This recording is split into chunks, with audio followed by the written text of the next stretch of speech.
I'm really thrilled to be able to have a chance to introduce Dr. Ken Carpenter. I'm going to give you his official bio in just a second. I had the pleasure of training with him pre-pandemic, and then a little bit into the pandemic. I think we did some Zoom training during that period of time too, and so really glad to be able to have him here. He is a clinical psychologist. I'm going to read this so I get it right. And the director of training for the Center for Motivational Change and Foundation for Change. He has been involved in helping individuals with substance use disorders for 25 years. He's also been developing and researching treatment strategies for individuals and families. And he and his colleagues at the CMCFFC have been bringing these evidence-supported ideas and strategies together in the Invitation to Change approach, which is a model for helping families and friends. And may also say that the colleagues that he works with, and who also I had the opportunity to train with Dr. Jeffrey Foote, is the author and co-author of the book Beyond Addiction. So I always want to give that plug as well. So thank you again, Ken, for being here. And so let's just start with talking about the Invitation to Change approach. This is a relatively new model. And so kind of one question like, well, what was wrong with the old models that we needed at the time? And tell us a little bit about what's different about Invitation to Change. Oh, thanks so much for having me, Mark. Appreciate it, and great to see you again. Although in the remote world, the ITC really came together with the work I was doing with Dr. Foote and parent coaching. And you make a great point. What's different about that with all the other models that are out there? And this really has developed over the years with direct feedback from families and friends who are trying to help loved ones who are struggling with substance use issues. What's different about it, I think, when we think about all the different other programs out there, the ITC really wants to emphasize and make room for the power of personal connections. When we think about helping, that so much of the power of helping comes from the interpersonal connections we have with loved ones. So it really emphasizes the importance of that as a helping, creating a context for helping. And at the same time, kind of, I think puts a different spin on self-care, which really allows and makes room for when you find yourself in the helping role, what it really means to embrace your humanity and the experience of being a human being, caring and trying to help another individual. So self-care isn't defined on doing nice things for yourself, but I think in this particular set of lenses helps and gives room for people to connect with their values, their imperfections, the feelings and struggles that come up with helping loved ones, and really an emphasis on how can you mentor yourself and support yourself in a more helpful, compassionate stance as you're trying to do the hard work of caring and supporting a loved one who's struggling. So we kind of house that under one umbrella. And I think it gives a different flavor and experience for people who are trying to help their loved ones from this particular angle.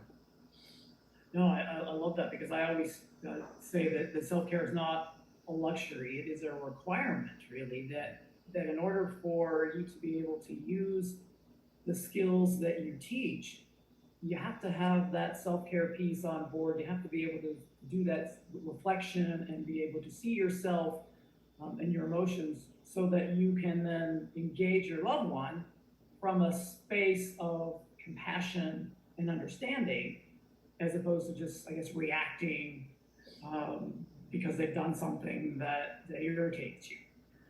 Absolutely. I think you're spot on. And so the Invitation to Change approach is built on the CRAFT model, but then it's got some other pieces that you have kind of added to that, right? Yeah, absolutely. And certainly CRAFT has been around since '99, at least when it first hit the journal articles on the clinical, its research base.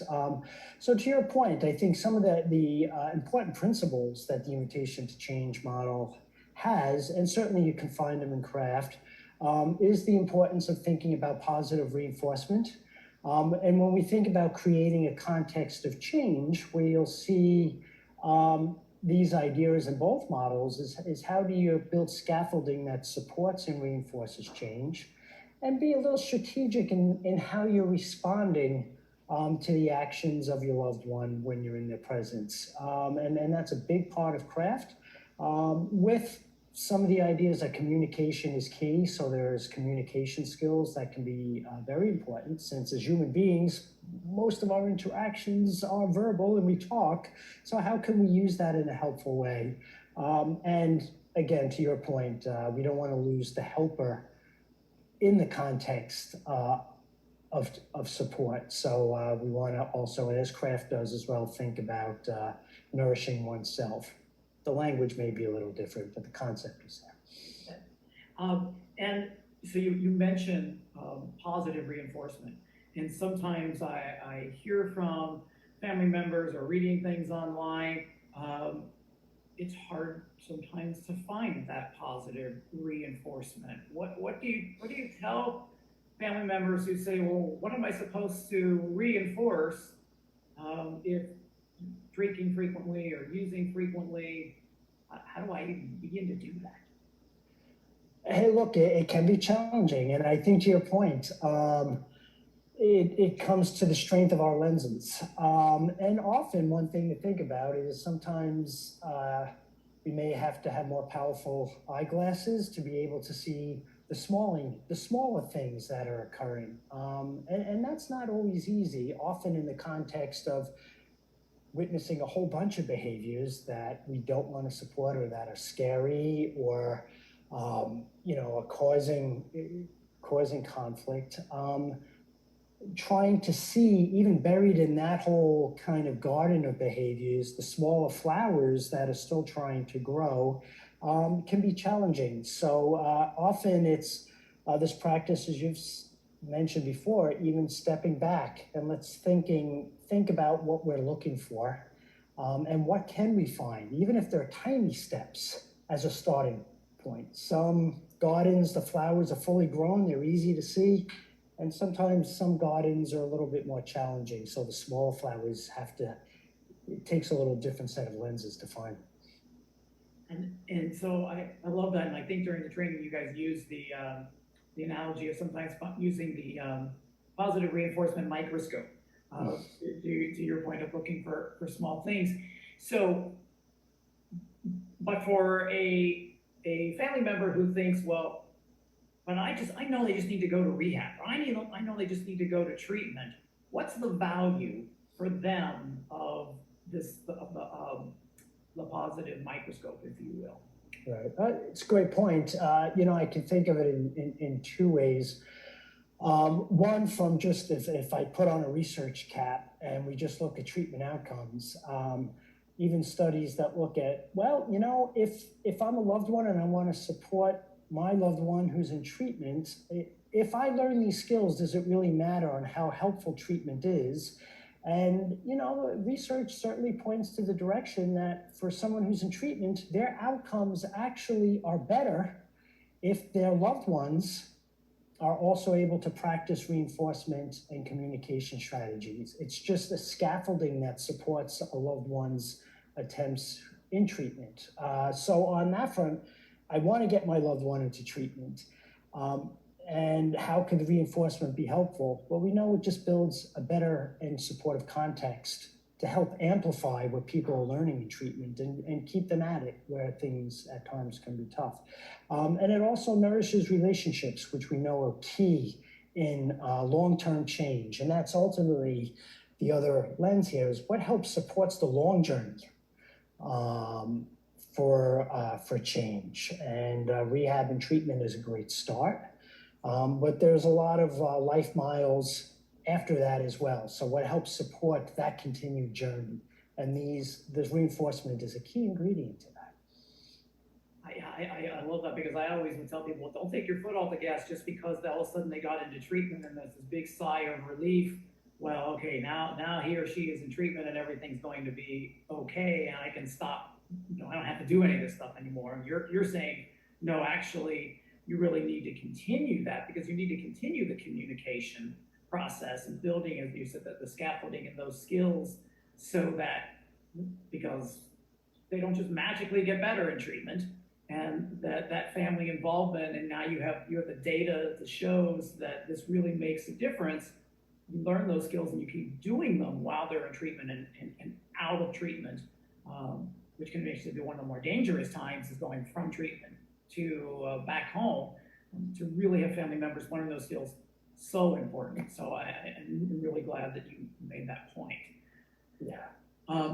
So I know one of the things about invitation to change that is different is the use of motivational interviewing. So I posted something online, saying, hey, one of the topics that we're going to be talking about is like, do you need a master's degree to use motivational interviewing? And so let's talk a little bit about what is motivational interviewing. How do we use that in this process of developing a collaborative relationship and moving somebody to treatment? Yeah, and it's amazing when we think, even with the motivational interviewing aspect. It often sits on shelves of counselors' offices, or it's in the secret corner of the counseling world. When you kind of just pull the curtain back on it, it's how do you have helpful conversations? That's what MI is trying to do. And just as a sidebar, really part of its growth came from the fact that they would train counselors to know all the right skills about how to help people. But when they were looking at outcomes, they were still finding that certain counselors had better outcomes. The people that were working with certain counselors were doing better than others, even though all the counselors knew the same stuff. So the question was like, well, what's going on that's different? And part of what they found was, well, it depends on how the counselor is speaking with the individual they're sitting with. That was really important. If a counselor was speaking and communicating in ways that were supportive, people were more likely to make changes versus counselors that weren't. So that the ingredients of MI really started to flow from, well, how can we unpack helpful conversations? And anyone can really learn that. It doesn't have to be in the back pocket of someone who's got a psychology degree or social work degree or a mental health degree. And they did a study over in Europe, which was fascinating, which was parents who their children had psychiatric issues and were in treatment for that, but they were all smoking a lot of pot. And parents came for support, and there were two versions of the support they got. Some parents kind of were able to just talk about the difficulties and get support that way. Other parents went to a group where they were able to get peer support and talk about difficulties, but they also learned MI ingredients for conversations. So they could do MI at home and have MI kind of type conversations at the dinner table. And what they found was the kids who were living in the houses where the parents learned MI conversational skills, they were doing better. They were more likely to make changes. So just shows that MI at the dinner table. And what I mean by that really is we can break it down to just certain skills that send invitations to loved ones to talk more. That helps us as listeners to be able to listen and respond in ways that just keep conversations going and to help kind of sprinkle and water people's own motivations to want to make change. And that motivation can wax and wane, but there are certain ways we can talk with people to keep that engagement process going. And that's what MI really, in a lot of ways, tries to teach people. So certainly knowable and learnable for anyone who talks. And so that's really good to know. Can we break down like an example of, because I know there are certain like tenets of the main components of motivational interviewing. So let's say, for example, that a family member has a conversation, and I to kind of your point about like, well, how does the conversation go? So the tone matters also, not just the words that are used. But so we'll go back to, well, hey, I want them to go to rehab, and the person is resistant to going to rehab, or just says no, or doesn't want to engage in the conversation, but may have given some inkling that they know there's a problem. How might you use motivational interviewing skills in that kind of a situation, like at the dinner table, as you were talking about? What would that look like? Well, to your point, I think one, it's when we think about these lenses of what are you looking at and seeing. So to your point, I could look at the fact that perhaps my loved one doesn't want to go to rehab and see that and respond to that as they don't want treatment. They're not considering change because of the way I'm defining it. So I could respond to that in ways that are, well, I need to convince them, or I need to talk some sense into them. I need them to see my perspective on change. So that's one strategy. And that could make me talk in certain ways. You're not listening to me. You need to.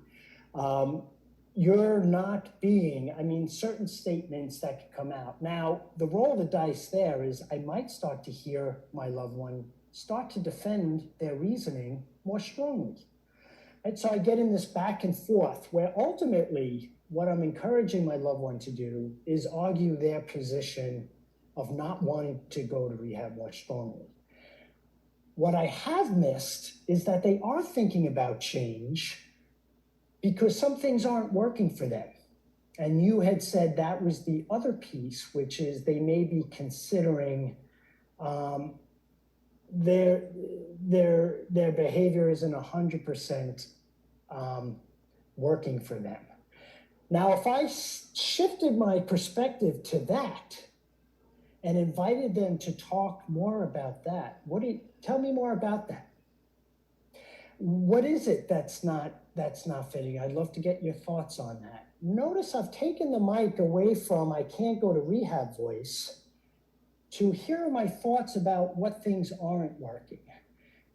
Now, that's not the same outcome. They're not saying they go to rehab. However, in that conversation, I'm talking about change. I'm asking them to contemplate and think out loud about what their thoughts are. And if I'm getting green lights, what are their thoughts on what would be most helpful? If things were different, what would they like to be seen? And notice that voice is a voice of change. So the MI style is what voice do I want to befriend?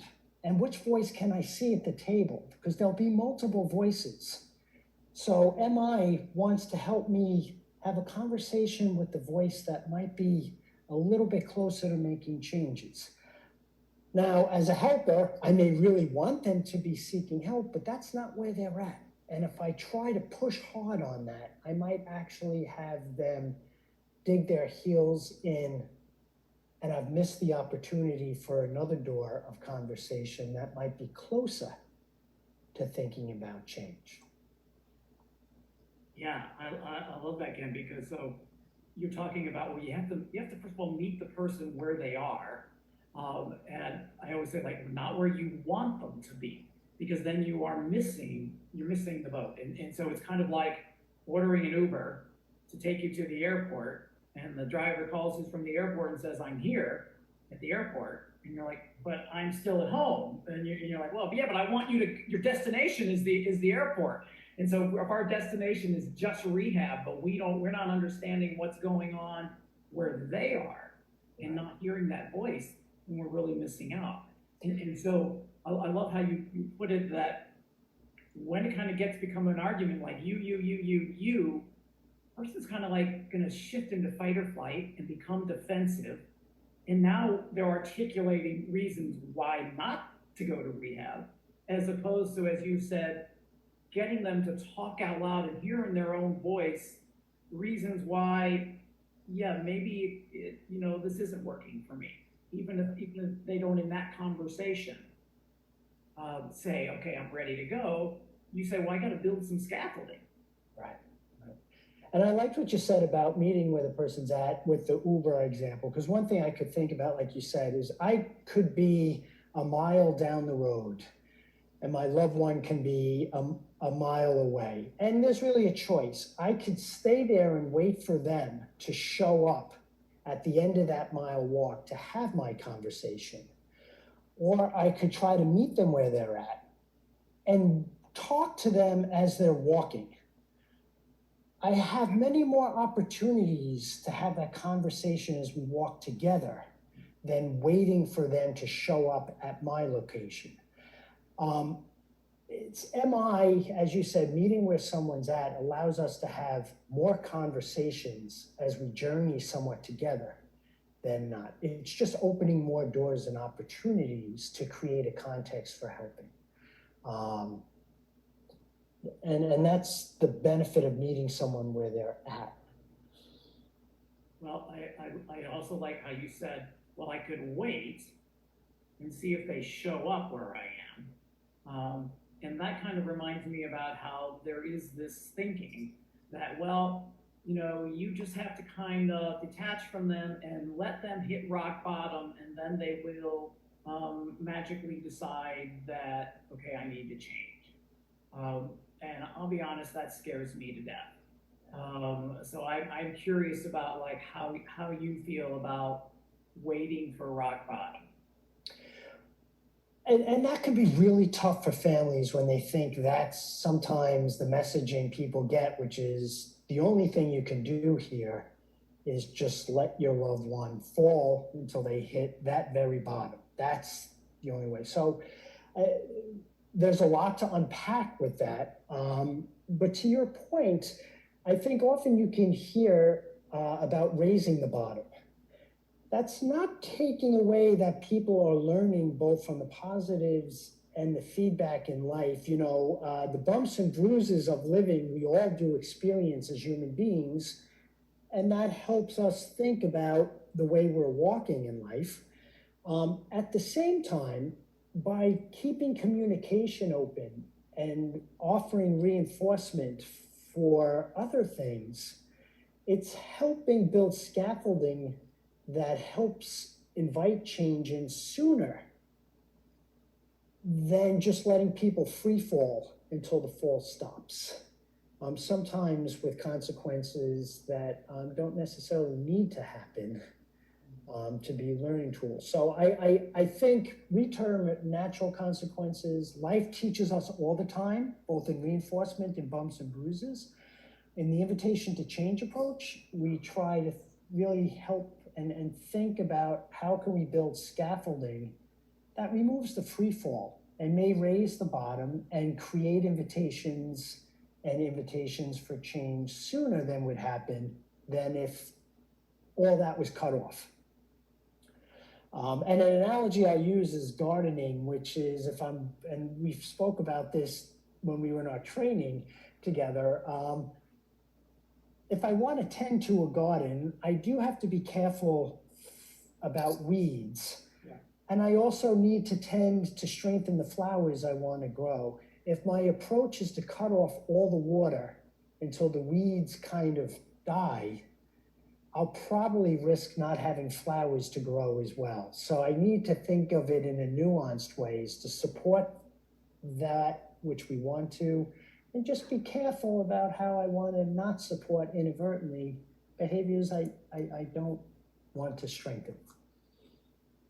I really like that garden analogy, and the fact that you say, well, it's a nuanced approach, and it suggests that, hey, that we do need to practice these things, and that what I always try to tell people is, and it's one of the things that you guys kind of drum into our heads from the very beginning, is like first thing practice, and that is that you may try like the MI skills, and you may try some of these things, and it might not work exactly as how you want it to do. So you take that as feedback, and you come back and you practice some more, and you keep doing it over and over again until you keep getting better at it.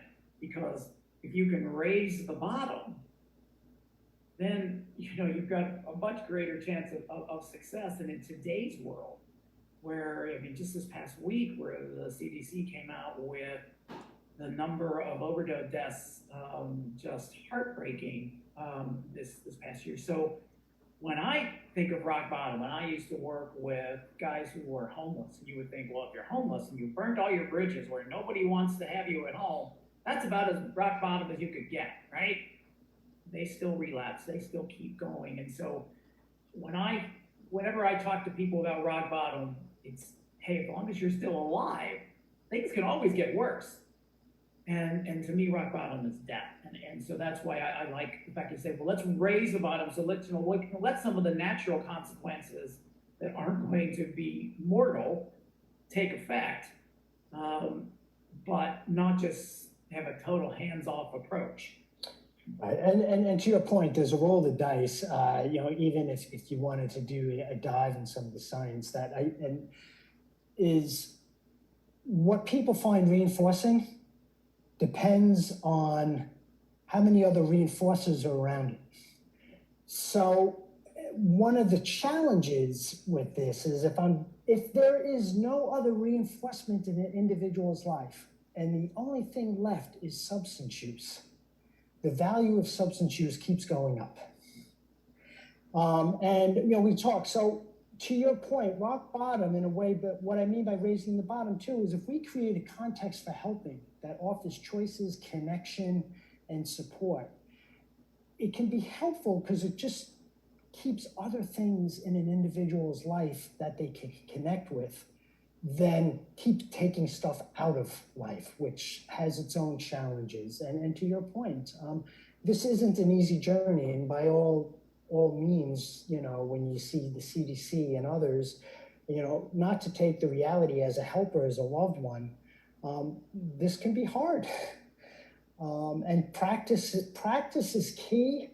And to your point earlier, well, what's the importance of self-care as we're defining it? It's not just about doing nice things. It's also knowing that practice means we're not going to be great at this. And it can be hard, and there'll be some imperfections. If I beat myself up and can't tolerate my imperfections in trying this stuff out, that's going to make it a heavy lift. So this idea of caring for myself and being able to tolerate my own imperfections and trying it and staying with it is key. So, and that's where you'll also find an invitation to change, is this idea of self-compassion, or at least being a positive mentor voice to ourselves is really important, because this isn't always an easy thing to start to put into play. Not at all. And it's for the family member, tends to be that if they're willing to brave the stigma and talk to somebody about it, oftentimes the only solution that somebody else has, or the only comment somebody else has, is, well, don't enable them. And I find sometimes that fear can be almost paralyzing. Like, how do I know if I'm enabling or not enabling? And it's just, it becomes numbing. So can you just kind of briefly talk about, what is enabling and what is not enabling? Yeah, no, that's such a great point, Mark. And I'm going to take a step back for one sec, because if you look up the definition of enabling, what shows up first, if you're lucky enough, is to make possible, practical, or easy, or to give someone the authority or means to do something. So if we just look at the meaning of the word, it's helping someone accomplish something, giving someone a bridge to be able to do something, to make something possible. So from that perspective, I usually invite people, let's think about it in terms of this. That's not a bad thing in and of itself. There's a lot of things when we think about our relationships. We love to try to help enable for people or make possible. Enabling our loved ones to have a valued life. Enabling our loved ones to pursue interests that they'll find useful. To enable our loved ones to get a job or to get to their friends. So there are things we want to help people do. Now, all the definitions after that, if you Google it, everything else that follows, you'll see all about addiction, substance use, and and everything else. So it's just interesting how the word has been captured and been spun to think that making something possible for someone is something to be weary of, and you're being bad if you're that type of person. But to your point, so if we say there's nothing wrong in trying to make things possible for people, then the next question is, what are the things I want to help make possible for my loved one?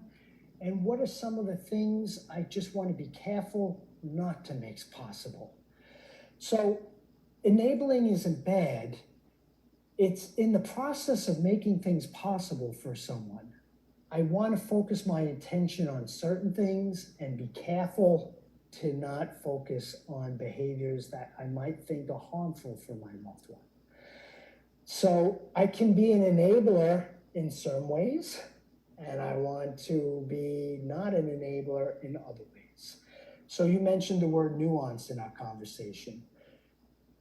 The whole idea with ITC, and we can even unpack craft, is how can I reinforce and strengthen the parts of my loved one that I want to support, and just be thoughtful and intentional in not supporting other things.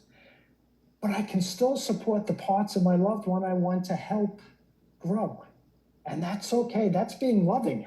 That's being, and that's often natural when we're in relationships, because that's what gets pulled from us, to want to support others. That's okay.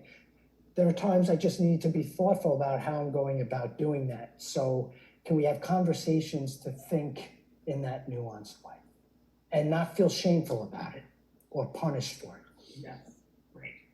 And I think that's what gets people is the shame and exactly goes along with that. So helping somebody is not automatically bad enabling. That might be something that actually is strengthening that communication. That might be part of the scaffolding that you're talking about. Right. And so when you think about how somebody who is in the midst of addiction and how much shame that they have, that, you know, when they can't get help, it becomes almost more debilitating for them and pushes them further away. But you know, as you said, well, you need to kind of be skillful about it, and you might make mistakes in it. In doing so, and you might like give somebody money for something and then realize, well, they use it all for drugs. I need to find a better way of helping them get food, maybe, or something, so that I'm going to learn in this process. And just kind of like I always tell the client who is that I'm treating for the substance problem, everything is feedback, everything is data. So if you do something and doesn't work out the way you hoped, you don't have to beat yourself up. You don't have to punish yourself, as kind of, because you said you take it as feedback and data and you learn from it. Yeah, and that there's a freedom in that, Mark, in your message, which allows for practicing and getting feedback and just trying it again and based on that feedback over time. No one's given a perfect set of instructions on the challenges in life, and that is the process of learning, which is trying and getting feedback.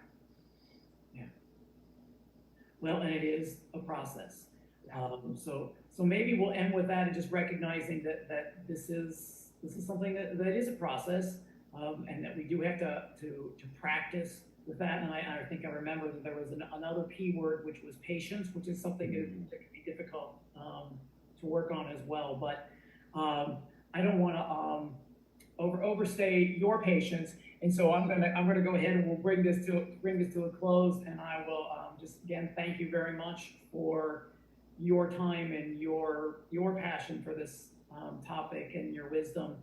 And maybe I can get Dr. Flick to come on and talk too. You have to let him know that you know it was okay. For sure. And maybe we can do this again. Sure. So. Thank you for your Facebook group.